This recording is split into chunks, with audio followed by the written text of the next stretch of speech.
E teve questão sobre resistência a herbicida em plantas, né? Na prova do Enem PPL 2019. Quer analisar essa questão comigo? Vamos responder ela juntos? Vamos agora! E aí, fofinhos, beleza? Eu sou o professor Jean Brito e esse é o canal Biologia na Veia, um canal de apoio aos seus estudos, e aqui a gente vai resolvendo questões e revisando o conteúdo. No nosso canal, gente, nós temos listas de exercícios respondidas aqui para os alunos, né? De 1 em 1, de 2 em 2, de lista inteira. Temos também maratona, né? Maratona aí que a gente fez uma maratona com resolução de 50 questões, né? Em uma aula só, numa tacada só aqui com vocês. E temos também aulas teóricas. No geral, a maioria aulas curtas, né, com duração até 10 minutinhos, né, que é uma aula que serve para você revisar rapidamente aquele tópico de interesse, beleza? Nós estamos fazendo aqui, gente, nossa lista de número 31, que traz questões da prova do Enem PPL 2019.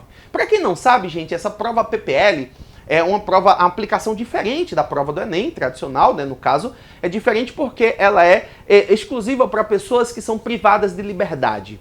Tá? Então, é uma prova diferente da prova normal, porque ela é aplicada num outro dia. Mas, segundo os responsáveis pela elaboração da prova, ela teria o mesmo nível da prova do Enem tradicional, tá bom? Essa questão que a gente vai fazer agora com vocês, gente, é a questão de número 9. É uma questão que fala sobre resistência a herbicidas em plantações de soja. Vamos ver o que é que ela trouxe pra gente? Um herbicida de largo espectro foi desenvolvido para utilização em lavouras. Esse herbicida atua inibindo a atividade de uma enzima dos vegetais envolvida na biossíntese de aminoácidos essenciais. Gente, aminoácidos essenciais toda planta vai ter essa capacidade de produção, né? E se esse herbicida ele é de largo espectro, isso quer dizer que é um herbicida que sai matando um monte de planta. Beleza? Por quê? Como é que ele consegue causar a morte dessas plantas? Porque bloqueia a produção de um determinado tipo de aminoácido que é essencial à vida dela. Tá? Vamos continuar no texto. Atualmente ele é bastante utilizado em plantações de soja, podendo inclusive inibir a germinação ou o crescimento das plantas cultivadas. Ô Jean, mas espera aí, não é uma coisa meio sem lógica? Eu aplicar numa plantação de soja um herbicida que até mesmo atrapalharia o desenvolvimento da soja? Sim, é uma coisa meio sem lógica, mas você só vai aplicar nessa plantação que você está fazendo de soja, caso a soja seja resistente. E é exatamente sobre isso que essa questão vai estar falando, tá bom? Vamos voltar para ela. De que forma é desenvolvida a resistência da soja ao herbicida? Gente, então a questão está dizendo que a planta soja que foi plantada naquele ambiente desenvolveu uma resistência e que é algum mecanismo. O que fez com que ela ficasse resistente, né? Um dos fatores poderia ser a seleção natural. Só que a seleção natural ela precisa de muito tempo para atuar, tá, gente? E esse herbicida, pelo que foi citado aí na questão, ele foi desenvolvido há pouco tempo, já que foi desenvolvido pela ação humana. É menos provável a ideia de seleção natural aí, tá? Poderia ser uma seleção artificial, tentando buscar a partir de cruzamentos plantas que fossem resistentes. Talvez isso demorasse bastante para acontecer. O que eu tenderia a buscar nessa questão, tá, gente, seria a formação de algum tipo de soja transgênica, que recebesse genes que fizessem com que essa soja fosse resistente ao herbicida. Muitas plantas transgênicas terminam sendo transgênicas para serem resistentes a herbicidas, serem resistentes a pragas. Tá? Então a gente vai buscar alguma coisa relacionada a esse aspecto, beleza? Na letra A diz assim: a planta foi expondo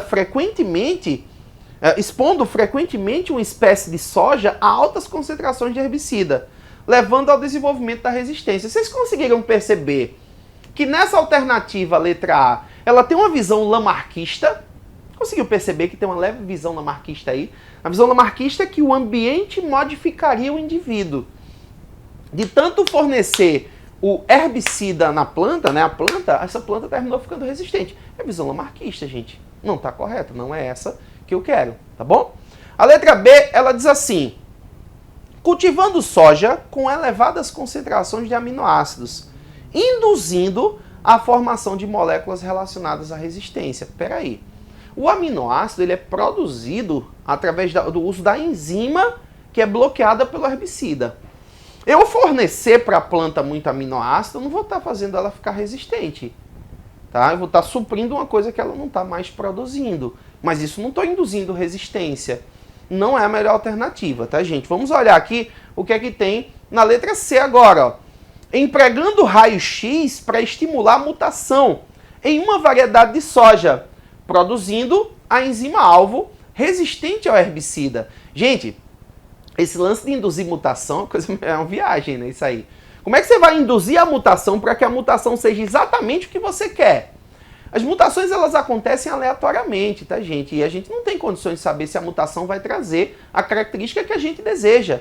Isso aí normalmente não acontece, tá? As mutações ocorrem ao acaso, trazem características novas. É possível que uma dessas no futuro seja a de resistência ao herbicida, mas nesse caso a gente não vai induzir utilizando raio-x, tá? Incorreta a alternativa, tá? Letra D diz assim, ó, introduzindo na soja um gene específico de outra espécie, possibilitando a produção da enzima de resistência ao herbicida. Gente, é produzindo uma soja transgênica. Essa letra D, que é a letra correta, ela sugeriu a produção de uma soja transgênica. O que é um organismo transgênico, pessoal? Um organismo transgênico é um organismo que recebeu e incorporou ao seu material genético gene de outra espécie. Tem que ser de outra espécie para poder caracterizar, no caso, um organismo transgênico, tá? Se a gente pega o gene de resistência ao herbicida e coloca nessa soja, ela passaria a ser uma soja resistente. É uma grande possibilidade, algo possível de ser realizado em biotecnologia, tá, gente? Essa questão envolveu um pouco de conhecimento sobre biotecnologia. Transgênico, o conceito de transgênico já foi cobrado algumas vezes na prova do Enem, beleza? Continuando, pessoal, só para a gente descartar de vez a letra E, ó, administrando a enzima-alvo nos fertilizantes utilizados na lavoura, promovendo sua absorção pela espécie cultivada. Gente, plantas não absorvem compostos orgânicos do solo. Se essa proteína for aplicada no solo, ela vai ter que passar por um processo de decomposição, e essa decomposição vai transformar o composto orgânico em inorgânico. Plantas, em geral, não absorvem compostos orgânicos do solo. Então não adianta colocar enzima no solo, que a planta não vai absorver a enzima. Ela pode absorver o produto da degradação da enzima, tá bom? Então só confirmando para vocês, gente, a resposta certa dessa questão é a letra D de dado, pode marcar aí. E se você gostou da resolução dessa questão, se inscreve no nosso canal, ajuda a gente nesse projeto, ó, compartilhe os nossos vídeos. Vamos juntos estudando, eu e você, até a sua aprovação. Me sigam nas redes sociais, @Jean Brito. Um grande abraço para todos e até a próxima questão.